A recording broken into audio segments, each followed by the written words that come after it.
Em 1992, Hollywood colocou Al Pacino no papel de um homem cego e transformou sua atuação em uma das mais incríveis da história do cinema. Mas essa história começou muito antes. Antes de Al Pacino interpretar Frank Slade, essa história já tinha chego nos cinemas. Perfume de Mulher é um remake do filme italiano Profumo di Donna, de 1974, dirigido por Gino Risi, com Vittorio Gassman no papel principal. E a história central já estava presente naquela obra original. Um jovem estudante que é encarregado de acompanhar um homem cego e acaba embarcando em uma viagem que transforma completamente a relação entre os dois. E foi justamente essa interpretação que ajudou a transformar Perfume de Mulher em um dos filmes mais marcantes da carreira de Al Pacino.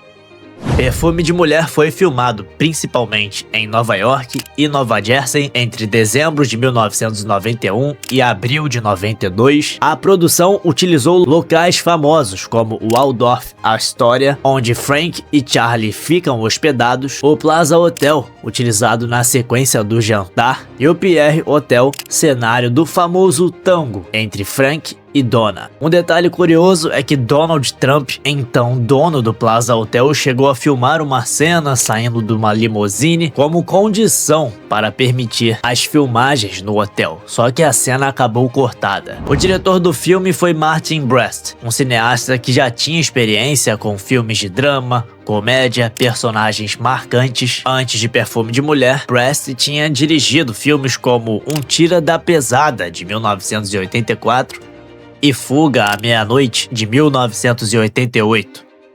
Chegou a hora de montar o elenco, né? E ele foi quase todo diferente, porque inicialmente Al Pacino recusou o papel de Frank, e então nomes como Jack Nicholson, Harrison Ford, Dustin Hoffman, Joe Pesci foram considerados para o personagem. E para interpretar Charlie, a produção testou vários atores que posteriormente se tornariam grandes estrelas, entre eles Matt Damon, Ben Affleck, Brendan Fraser, Leonardo DiCaprio, Chris Rock, Sam Rockwell, e ainda teve um outro nome importante no elenco, Philip Seymour Hoffman, em um dos seus primeiros papéis de destaque, interpretando um dos amigos de Charlie.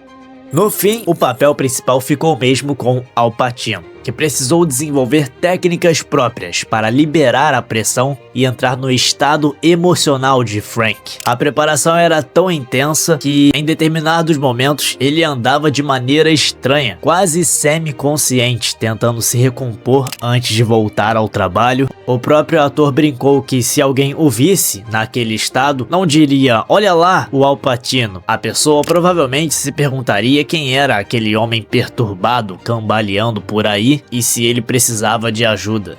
Mas aquela preparação tinha um objetivo: encontrar Frank Slade. Mas interpretar o Frank não foi algo que Pacino abraçou facilmente. Ele era um personagem extremamente difícil, um tenente-coronel cego, alcoólatra, tirânico, agressivo, profundamente deprimido. Slade não parava de falar, ele era desagradável e parecia estar sempre prestes a explodir, um barril de pólvora. Mas Pacino enxergava Slade de uma forma mais complexa do que apenas um homem deprimido. Para o ator, Slade já tinha chegado a um ponto que precisava morrer espiritualmente por dentro antes de conseguir dar fim em tudo. E foi justamente essa dimensão psicológica que o diretor Martin Brest conseguiu capturar no filme. Acabou sendo uma oportunidade de explorar o melhor do ator nesse personagem, e ele foi um dos diretores que mais conseguiu explorar o melhor do Al Pacino. Falando da construção da cegueira, Al Pacino leu livros, trabalhou com instituições especializadas em cegos de Nova York, aprendeu a se sentar, servir bebidas, acender charutos sem enxergar, estudou pessoas cegas para entender como elas se movimentam, como trabalhavam com ajudantes e como interagiam com o mundo. E ele não usou lentes especiais, que foram até feitas, mas ele as abandonou por questões de risco aos olhos. Em vez disso, ele manteve os olhos desfocados o tempo todo, inclusive fora das câmeras, andando com bengala e sem olhar para ninguém.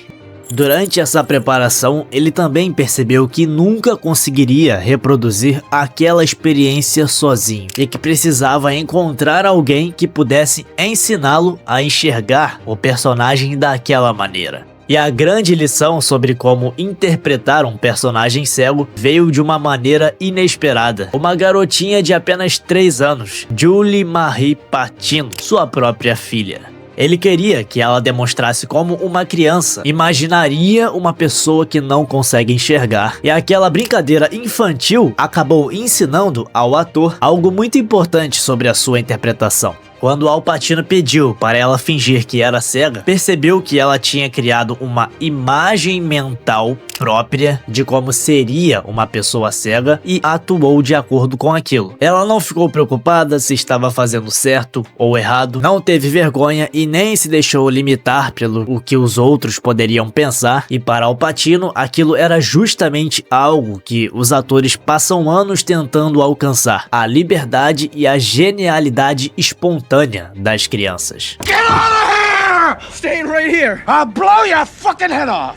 Do it. Chris O'Donnell tinha apenas 21 anos quando foi escolhido para interpretar Charlie, o jovem estudante que acompanha Frank. E trabalhar ao lado de Al Pacino para ele foi uma experiência que dificilmente seria esquecida. Anos depois, ele contou que, quando soube que faria o filme, usou aquela experiência como uma oportunidade de ser uma verdadeira aula de atuação. Ele queria enxergar o Al Pacino de perto e entender o que fazia dele um ator tão especial. Foi aí que percebeu que o talento de Al Pacino não vinha apenas de uma habilidade natural. Ele trabalhava incansavelmente. Segundo O'Donnell, Al Pacino passava horas dentro do camarim ensaiando falas de cenas que só seriam gravadas semanas depois, e testava diferentes formas de interpretar cada situação. Chegava a fazer 13 versões de cada cena. E o mais impressionante é que ele conseguia lembrar de todas elas, e depois de todas essas tomadas, ele dizia ao diretor do filme quais versões tinha gostado mais, como se tivesse tudo registrado na cabeça.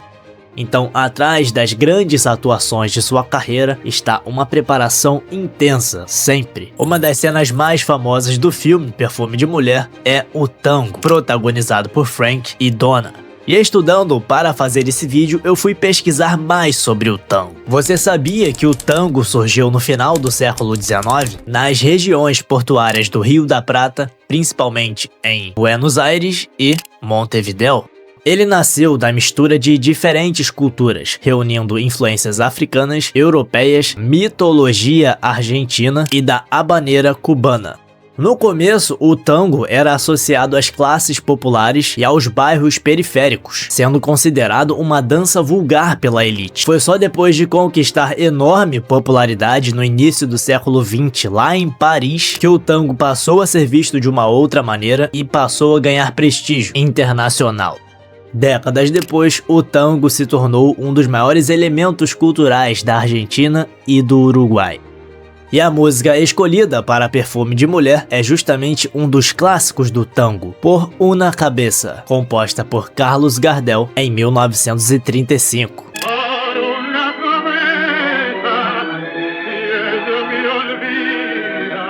Existe uma ironia na cena. Frank é cego, mas é ele quem conduz a dança. Al Pacino trabalhou com Jerry Mitchell e Paul Pellicorum, que o ensinaram a dançar, mas ele tinha uma exigência bem específica. Não queria aprender toda a história ou a técnica do tango. Queria apenas aprender os passos necessários daquela sequência. Os professores então mapearam tudo para ele e ele simplesmente tentou seguir. A cena foi ensaiada por cerca de 2 semanas, levou 4 dias para ser gravada. Relatos de que Al Pacino chegou a pisar várias vezes nos pés da atriz Gabrielle Anwar, inclusive quase quebrando os dedos. Ela, que tem formação em balé, comentou depois que é o Al Pacino, ela não iria reclamar. E segundo ela, aquela cena de tango não servia apenas como uma cena romântica. Também mostrava uma das características mais fascinantes de Frank. Mesmo sem enxergar, ele parecia entender o mundo de uma maneira que os outros personagens não conseguiam.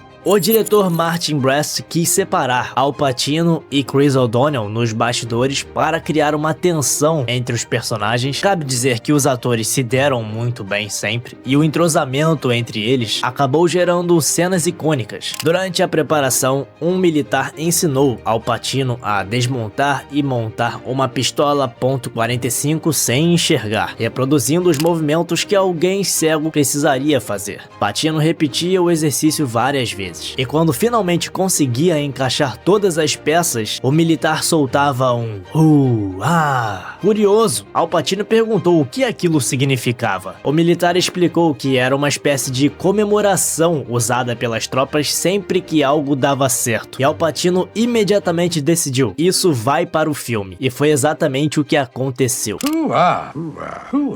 Falando em treinamento militar, em uma das cenas mais difíceis de Perfume de Mulher, o Chris O'Donnell teve que se superar e o Al Pacino teve uma importância nisso. Acontece quando o Charlie chega ao limite emocional dele e o Frank percebe que o jovem está prestes a tomar uma decisão desesperada. O Frank tenta fazê-lo desistir, confrontando Charlie de uma maneira agressiva, dizendo que ele ainda tinha uma vida inteira pela frente. É um momento em que a relação dos dois deixava apenas de ser a de um estudante com seu acompanhante e o Frank passava a ser quase como uma figura de proteção para o garoto. E antes da gravação, Al Pacino levou aquele jovem ator para um canto, começou a gritar com ele como se fosse um sargento de treinamento militar, para provocar a emoção necessária para a cena. O método foi extremo, mas funcionou. O ator conseguiu entregar exatamente a intensidade que a sequência precisava. Até aquele momento da carreira,